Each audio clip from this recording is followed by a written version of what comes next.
survive, and some even thrive.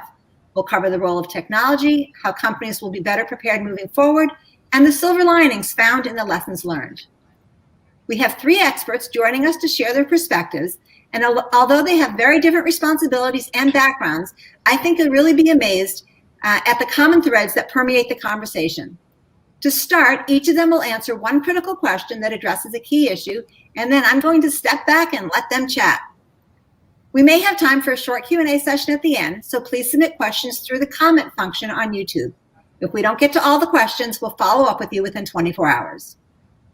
Okay, so our first speaker will be Dr. Dean Smith, Dean of the School of Public Health at LSU, who is recognized as a national expert in the organization and financing of healthcare and public health systems. Prior to moving to New Orleans, he spent 30 years as a professor at the University of Michigan and was vice president of the board of the Michigan Public Health Institute. He also founded and grew 2 different statewide HMOs in Michigan. Our second speaker will be Sally Mason Boehmer, Senior Vice President of Administration and Finance at Massachusetts General Hospital, the teaching hospital for Harvard Medical School and home of the country's largest hospital-based research program. She has been at Mass General for almost 28 years and is responsible for all non-clinical functions, which includes everything from real estate and compliance to cleaning, food service, and security. Last but not least, our third speaker will be Jeff Weedman, founder of Centrifuge in Cincinnati, where he led the development of a sustainable innovation ecosystem. He is now CEO of Weedman Ventures, where he is launching new cancer testing solutions at Sus Clinicals. And he is formerly the Vice President of Global Business Development at Procter Gamble, where he spent 18 years and accelerated P&G's top and bottom line growth via collaborations with external partners.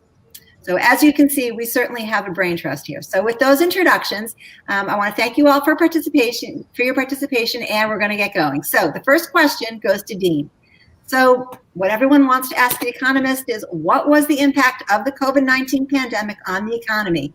Curious about whether it will last, if the economy is going to bounce back. Dean, the floor is yours. Well, thank you. Well, as we all know, the impact of the COVID pandemic on the economy has been nothing short of catastrophic. We experienced an incredible shock in our ability to produce and our ability to work, as clearly reflected in the data, the drop in the GDP, the increase in unemployment. However, it is my view that this impact is likely to be short-lived for the economy and for most persons as consumers, a blip in the macroeconomic statistics. We've already seen GDP rebound, and the unemployment rate has gained half of its loss in jobs. We're still saving at a substantial rate, perhaps more so due to the lack of our ability to purchase services rather than a fundamental lack in desire. We recognize also that we are much more vulnerable than we had previously thought. We're also pretty resilient. In ways that we could not have imagined 2 decades ago. We've learned to work, go to school, and even have conferences like this remotely. Some of the changes in economic behavior are likely to be enduring. The shifts in how we buy and what we buy, and the shifts also in who gains and who loses in the new economy. The pandemic has accelerated shifts in the economy, the distribution of wealth. In healthcare and public health, we're ever more aware of our need to attend to the social determinants of health. So those are my opening thoughts. Great, thank you. I want to move to Sally next. Okay, so you're representing the healthcare, the hospitals. So what did you learn about equity, and how are you able to evolve to manage both COVID-19 and non-pandemic related demand? I know there was a lot going on, so if you can kind of walk us through what happened at the beginning and how it's evolved a little bit. Sure, happy to, and thank you for having me. Yes, so certainly we are dealing now with our second surge, and during the first surge, I would say 2 things happened. The first was as case volume was growing, and we had gotten through the initial offers to help and crisis over PPE, we then really focused on data modeling and putting together the data side with the experiences of providers. And a number of our providers came back and had the observation that a large proportion of our inpatients were Spanish speaking. And we quickly went out and looked at the data and started to see an obvious trend of equity differences in who was being hospitalized and the acuity of those hospitalized patients. And therefore really reformatted how we were tracking and our response in those communities. So we had focused efforts to get out care kits, which were educational materials, maybe masks, hand sanitizers, in those communities, developing networks of trusted ambassadors, people that could talk with the community about what we were seeing, kind of addressing either fears or myths around coronavirus and what it meant. So really developed somewhat of our equity response there. What are some of the lessons learned? I think they should be obvious, because obviously coming off that first surge of coronavirus that we saw here in New England was really right around the same time that I think some of the protests and the issues of racial justice moved up to the forefront. So as providers, I think now we are all looking at everything we do. How do we stratify, whether it's quality and safety data by race and ethnicity? How do we develop targeted plans to improve where we are, both as an employer, as a provider, and frankly, as a major community citizen? I think academic medical centers, educational institutions, we are some of those that have the obligation, I think, to be leaders in communities and try to move us forward. So that's I'd say specifically speaking to the equity issue. This second surge in many ways is as challenging as the first, because we no longer have the same restrictions on elective volume. As hard as the first crisis was, when you tampened down all elective volume and when frankly patients were afraid and stayed away, it was a little easier to manage now than when we are trying to juggle how to keep the healthcare system going, because it needs to. I think demand did not fundamentally change. How do we keep it going and juggle the second surge of COVID at the same time? Great, thank you. Okay, Jeff. What I really want to ask you was, what was the response of the CPG industry? So there was huge demand for some categories. Obviously, consumer preferences changed. So what was the impact on innovation, and what did the industry really do? I think it's kind of fun when you say, what's the impact on consumer goods? Think about walking through the grocery store, right? How many of when you walk into the grocery, you all masked up and everything, didn't you sneak through the paper aisle to see if you were lucky enough to have it in stock? Didn't you kind of take the little detour around to see if they had rubbing alcohol? Oh my goodness, who could have ever guessed that rubbing alcohol would be on allocation? So I think what we saw in consumer goods is an incredible pressure on supply chain. As supply chains were built, and Dean, I think you have spoken to this, as supply chains were built to be very lean and be able to deliver the maximum amount of product just in time, all of a sudden, they're highly stressed. All of a sudden, supply chains are cut. And even if the consumer goods companies had robust capability in manufacturing, their suppliers didn't. So I think we saw amazing pressure on supply chain, which played its way out into what was available in the stores and what consumers wanted. I think at CPG, there was a massive shift from walking to the store, going through the stores, to online.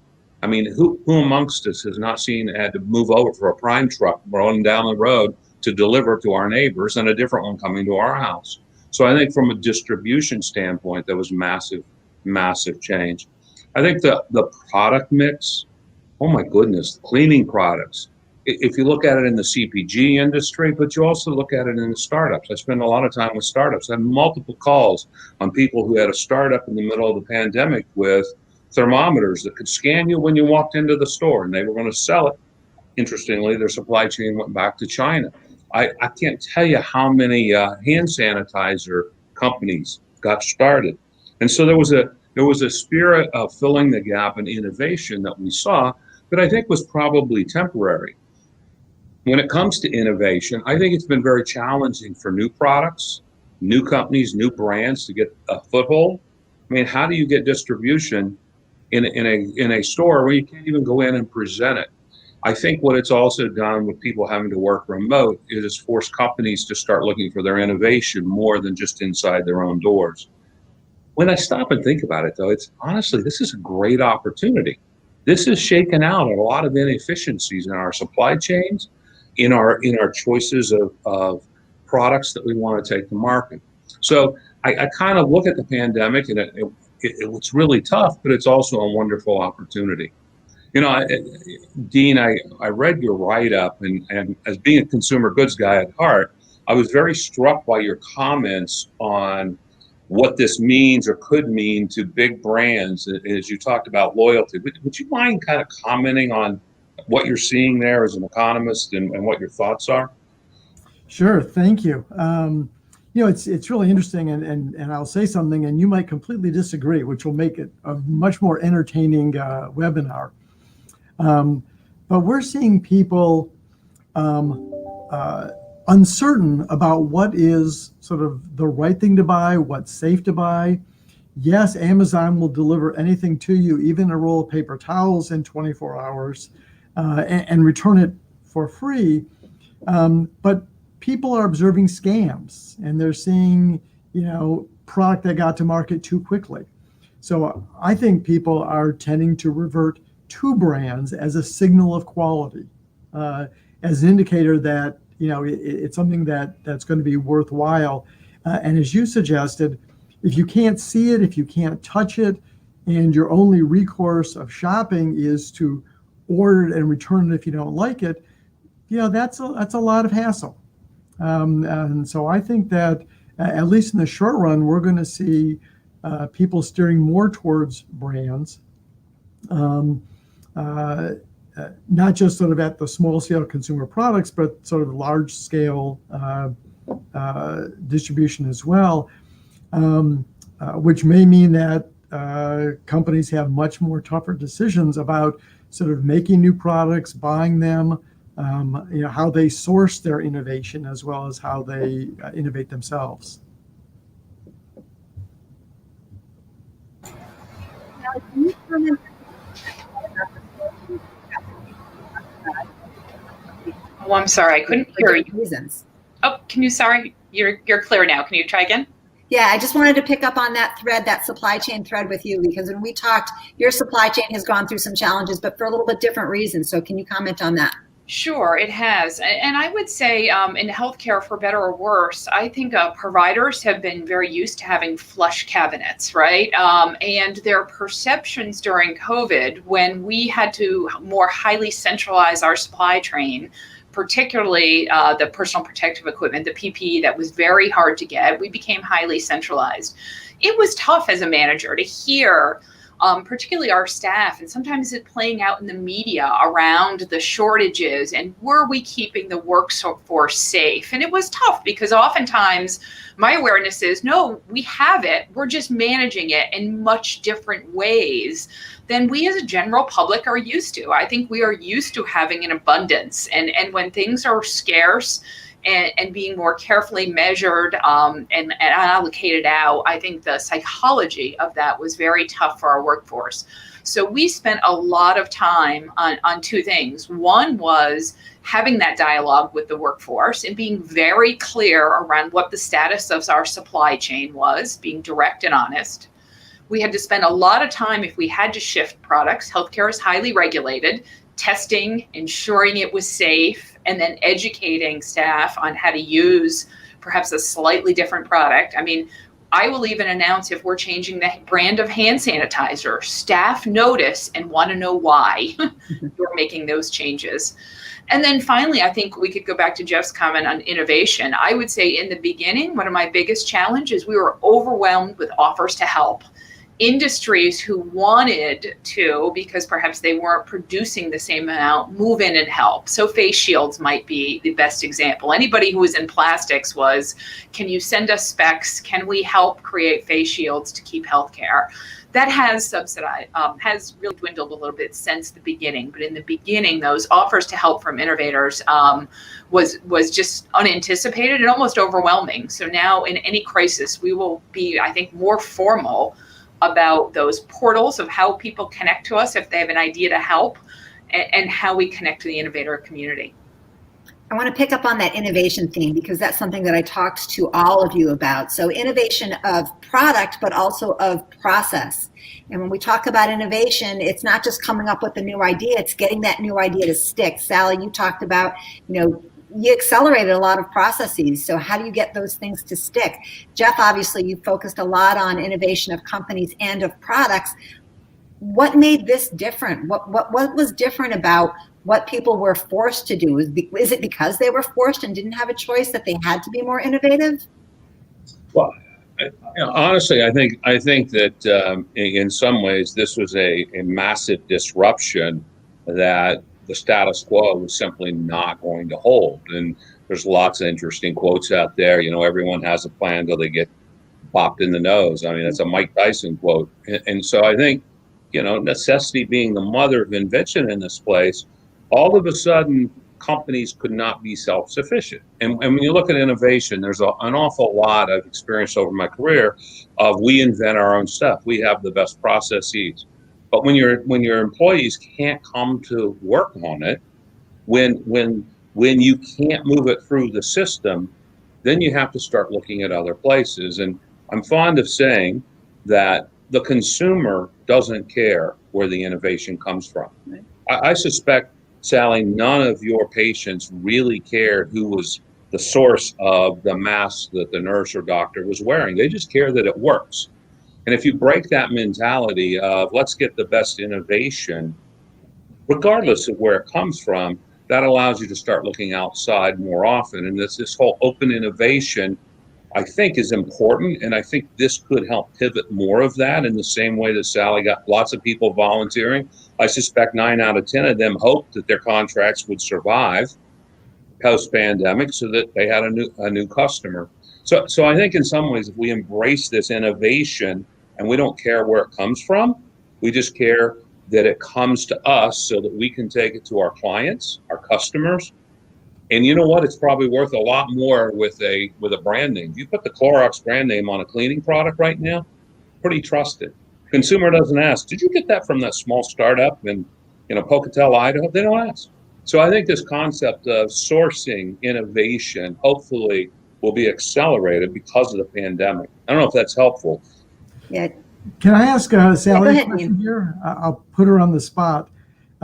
After the pandemic started and we had all these shortages of ICU beds and particularly of ventilators, there was a surge of these companies from General Motors subsidiaries elsewhere that were going to produce inexpensive, perhaps not great quality, but just good enough ventilators that they got a lot of attention. Did those ever happen? Did Mass General buy those?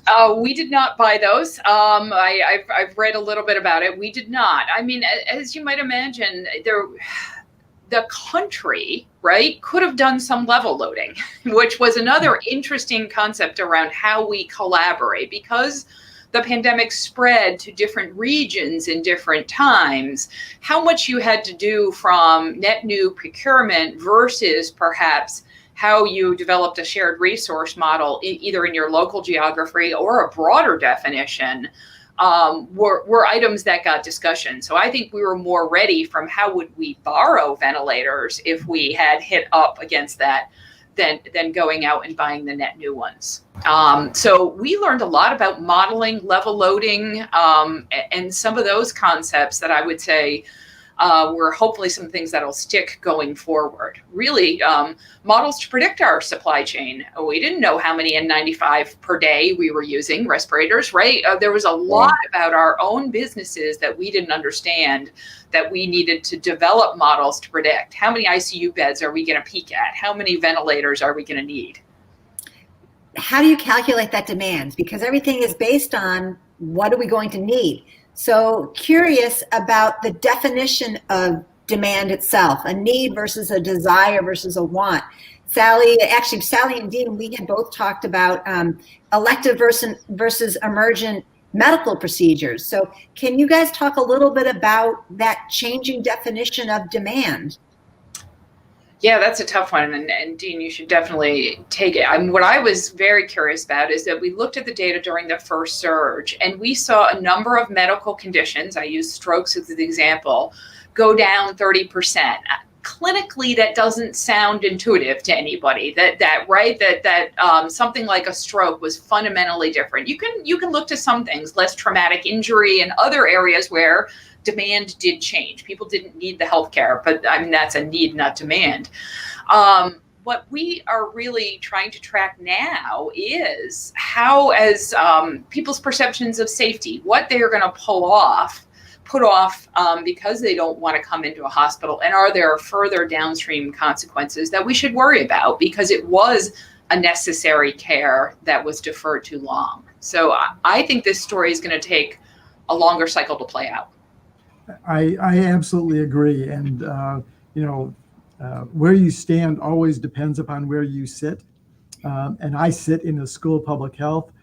And we are so concerned about the people who are not being attentive to preventive services. We had a webinar yesterday on colorectal cancer screening and services, and the attentiveness to that is way down.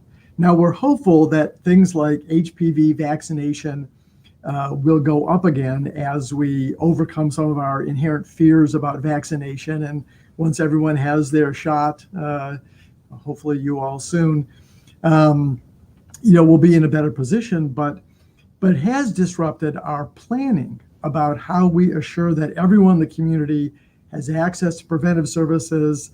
And it doesn't take much of a delay in that process to see 3 and 4 years down the road, so the impact of that. I recognize that people desire to have new hips and knees, not necessarily because it's urgent, but because, people like our friend Doug, don't play tennis that well, and he thinks a new knee will help him play better. That can be deferred, and we don't sort of lose sleep over it. We do lose sleep over the people who do have that stroke at night that otherwise they would have called the ambulance for. Now they sort of ignore, and that has down the road ramifications. Let me shift gears a little bit. I want to ask about technology. You guys mentioned a little bit about the shift online, the shopping online. Telemedicine we haven't talked about yet. So it's not just the consumer goods shopping, but it's CVS and Walgreens, offering some medical services. So I'm curious about that shift. Jeff, let's start with you about the online shopping, because I think that was coming anyways. So has it just accelerated? And then let's just move on to Dean and Sally about the telemedicine piece. Well, I think it's accelerated, but I think sometimes people oversimplify and say, well, retail is going to go away because everyone will go online. And I think Dean's already spoken to the fact that there's a lot of scams and things like that online. And so you want those trust factors. I think retail will find itself, it's already accelerating to be much more experiential, right? How many of us walk into a grocery store and we pick up ready to go foods, things that we never thought we needed and stuff. And so I think there's going to be a growth there. But I don't think it's an either or. I just got off a call I'm on the board of my undergraduate college, which is a small liberal arts college. And overnight they had to flip the switch from a residential in the classroom to online. Right. And I was talking to the faculty leadership. We had a call with them. And it was absolutely fascinating because they did it. Okay. And we have the full range of faculty. Dean, I'm not making any comments on faculty's adoption of technology. They did it. But we asked them, so what's next? And there was some very interesting comments. There was one, I can't wait to get back full touch in the classroom. But there was a couple of others said, this technology has augmented my ability to deliver content. And I think that it's going to be a combination of technology and in-person capability to deliver a better product than I could have done just simply, in the classroom. And they talked about people who would not respond in classroom. They sit in the back. I represented that comment and not engage. I didn't represent that. But online, they're engaging more. So I think there's a lot of nuance, and it's not going to be, it's all tech. It's not going to be all telemedicine, I don't think. Is it, Sally? But can that augment, the visits where I have to run the gauntlet, get tested, all that stuff, to talk to the doctor for 5 minutes? I don't know. That's just a thought that I think it's an and, not an or. completely agree with you. I would look at it both on the management side and the clinical side. So on the management side, I think, we have gotten used to Zoom and some other things. And again, what you hope is you build on the pieces that work and evolve it. So now I think back at how much time I used to spend driving and traveling to meetings, where I think in a long-term way, it'll say, boy, where can you keep electronic mechanisms as a replacement in person, and where are we hopeful to get back to in person, because it matters. Clinically, I would say telemedicine has took off. We struggled. It is something we're trying to reflect on. Why did we struggle to get adoption of telemedicine prior, but made it work during a pandemic? We are now up to about 35%, I think, is our new norm of visits are being done. And big differences by specialty. As you might imagine, mental health will largely stay at very high percentages on digital. We are not so sure in an area like cancer. Maybe you can do an initial screening, but those patients need to come in. So I think we're going to see ranges depending on what you have and where in your healthcare journey are you around how much it can be done in those of mixed. However, I think, again, I'm going to go back to the theme we started on for me, which was equity. We need to be careful that there is a gap in availability of electronic adoption. And we are very worried about equitable care for all our patient populations, and not all will be able to do televisits. Yeah. The equity issue is important in healthcare. It's also important in education, that we have so many students who don't have the financial resources. They could get to class, but to think that they're going to have the bandwidth, particularly when they're sharing resources in their families, it's become a real challenge. I'll flip the telemedicine issue a little bit, though, to sort of focus in sort of my area of managed care and payment systems. Payers responded with their willingness to compensate for telemedicine in sort of a quick way. And many of them have extended the duration of that. But it's really going to be this interesting conversation that happens between the major health systems and the major payers about whether they're willing to continue with that. Managed care resisted for a long time full payment for telemedicine services.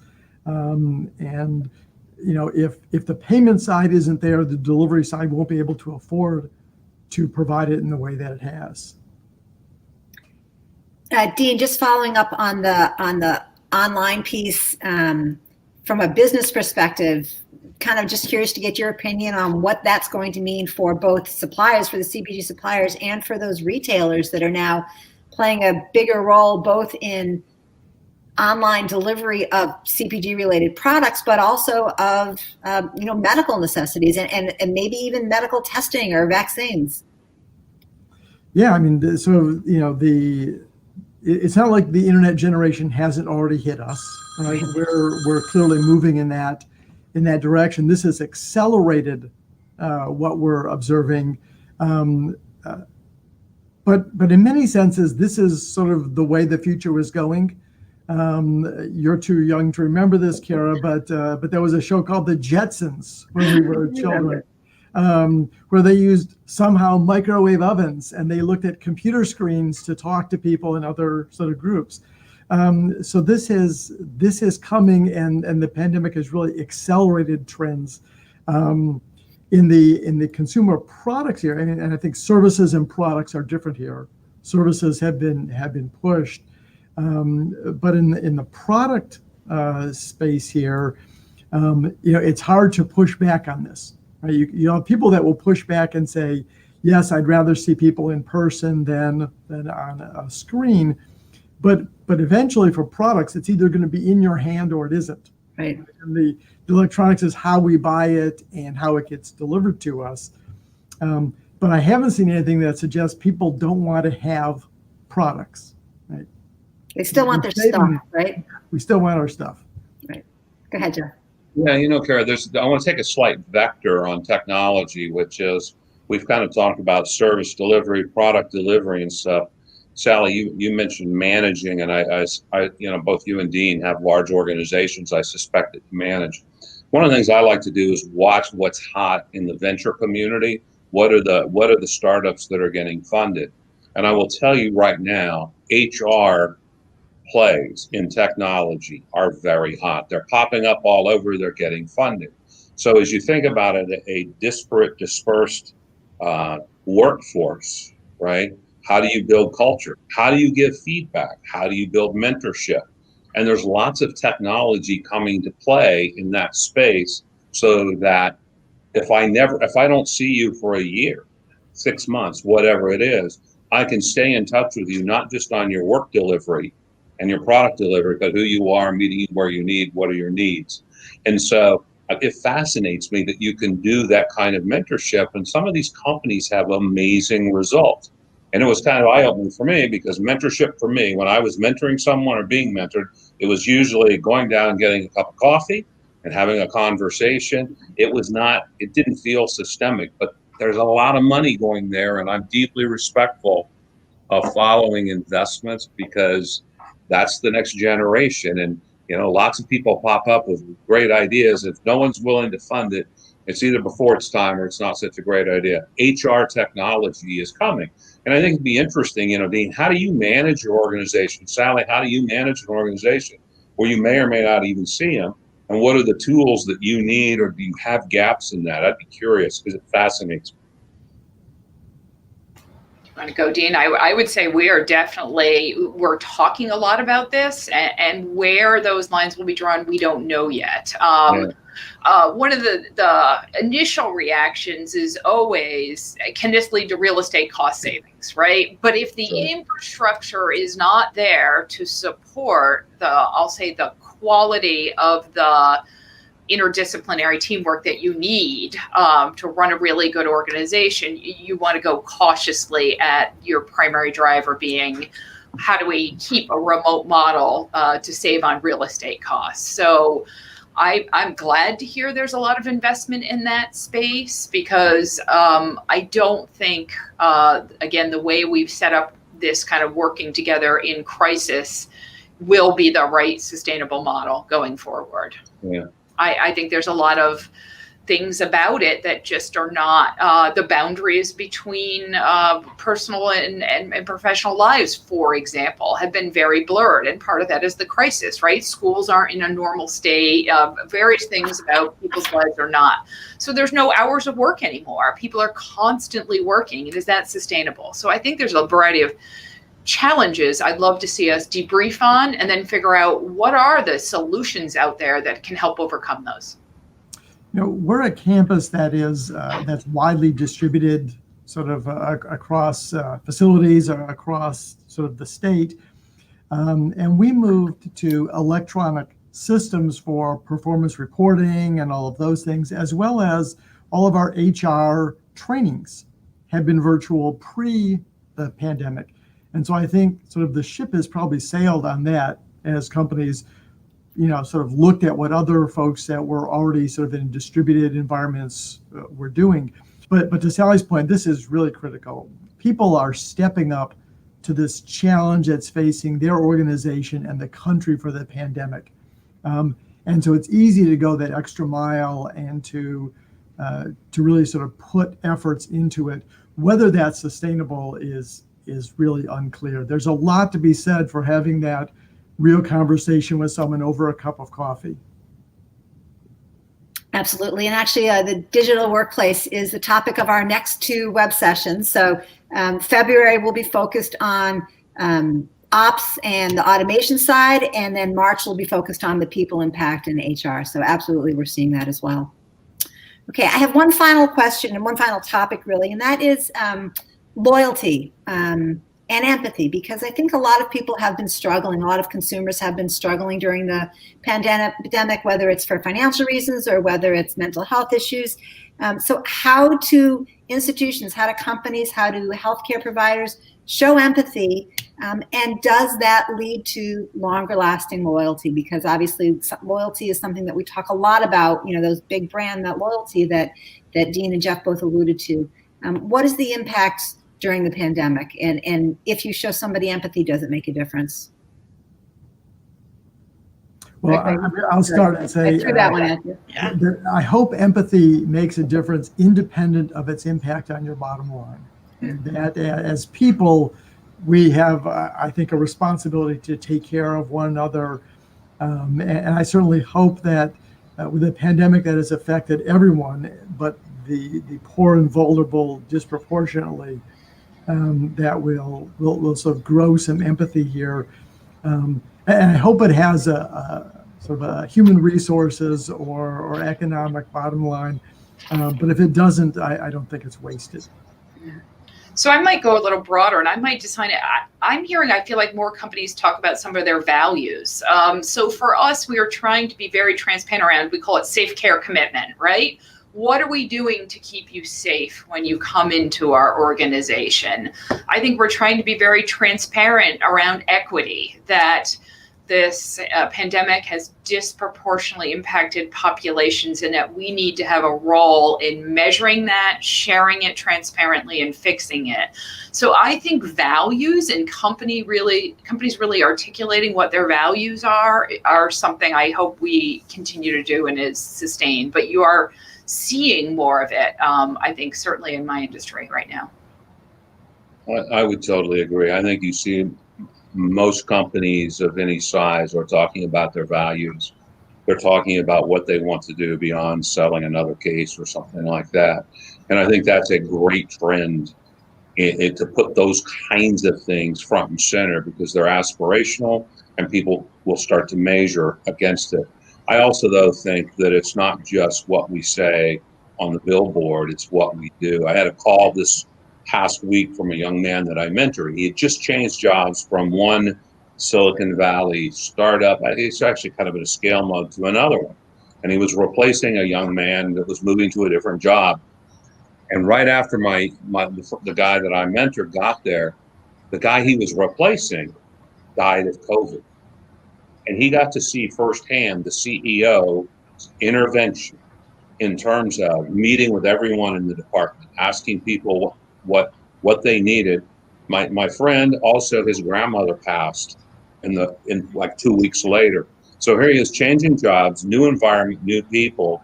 And when I talked to him, all he could do was rave about the kind of support that he got as an individual.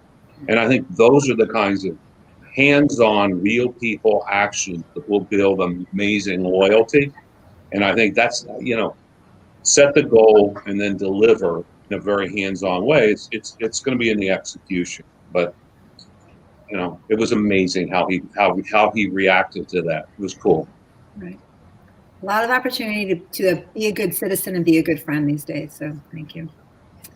Okay, well, I'm going to wrap up for today. I would like to thank our brilliant speakers, Dr. Dean Smith, Sally Mason-Boehmer, and Jeff Weedman. And I'd also like to thank PROBOOK for their sponsorship. We'll have a replay available within 2 hours, and we'll be posting summaries of our speakers' perspectives as well. So please follow Connection on LinkedIn for more information about participating in the community, making custom connections, and impacting conversations like these. Watch the Connection LinkedIn page for information about our next sessions, which, as I mentioned, will be focused on the digital workplace. And stay safe, everybody. Thanks again for your participation.